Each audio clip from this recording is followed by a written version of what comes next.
ക്കുള്ള അവസാന വോട്ടാണിത്. എല്ലാവരും ഇറങ്ങാനുള്ളവർ ഇറങ്ങിക്കോ, ഇനി വോട്ടുണ്ടാവുന്നല്ലാന്ന് ക്യാപ്റ്റൻ അനൗൺസ് ചെയ്തു. അപ്പോൾ ഭയങ്കര റഫാണ് കടലിൽ, ആൾക്കാർക്ക് ഇറങ്ങാൻ ഭയങ്കര ബുദ്ധിമുട്ടുണ്ട്.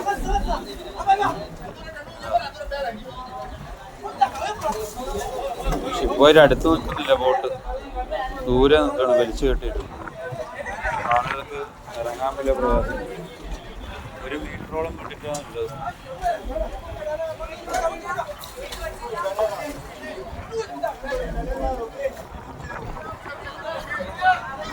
നിറയെ ആൾക്കാരായി.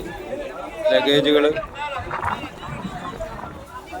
നമ്മുടെ ദേശീയ പതാക, ഇന്ത്യയുടെ അഭിമാനമായ നമ്മുടെ ദേശീയ പതാക, സ്വാതന്ത്ര്യത്തിൻ്റെ പ്രതീകമായ നമ്മുടെ ദേശീയ പതാക. ജനങ്ങൾ ഫുള്ളായിട്ടുണ്ട്.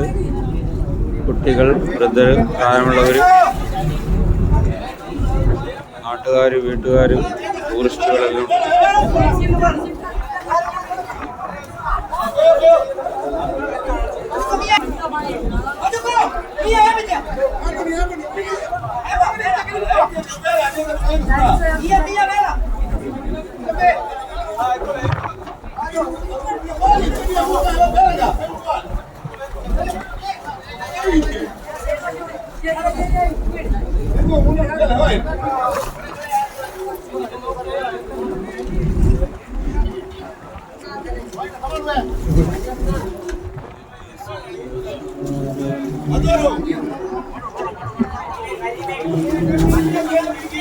ഈ മിനിക്കോയ് ഐലൻഡിലുള്ള ജനങ്ങളും ലക്ഷദ്വീപിലുള്ള ഐലൻഡുകളിലെ ജനങ്ങളും തമ്മിൽ കുറേ വ്യത്യാസമുണ്ട്.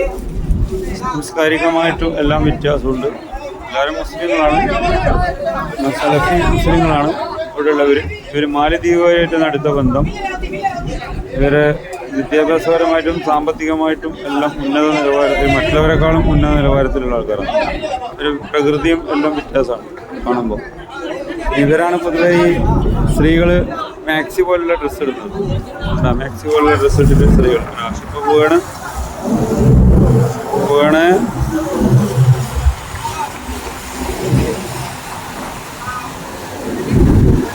അങ്ങനെ മിനിക്കോയിലേക്കുള്ള ഷിപ്പില്ല, ബോട്ടില്ല. ഇത് ലാസ്റ്റത്തെ ബോട്ടാണ്.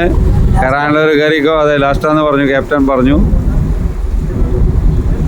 നമ്മുടെ ഉണ്ണി മുകുന്ദനാണിത്. ഉണ്ണി മുകുന്ദൻ സിനിമാ സംവിധായകൻ അല്ല, ബേക്കറിക്കാരനാണ്. ലക്ഷദ്വീപിൽ എത്ര ആളായി വന്നിട്ട്? 1 വർഷമായിട്ടുള്ളൂ. 1 വർഷമായി ഇദ്ദേഹം ഇവിടെ ബേക്കറി പണി ചെയ്തുകൊണ്ടിരിക്കുകയാണ്. പപ്സ് നിർമ്മാണക്കാരനാണ്.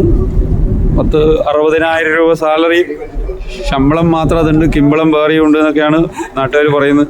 ആരോപണങ്ങൾ ഇദ്ദേഹത്തിനെതിരെ, അഴിമതി ആരോപണം ഇല്ല.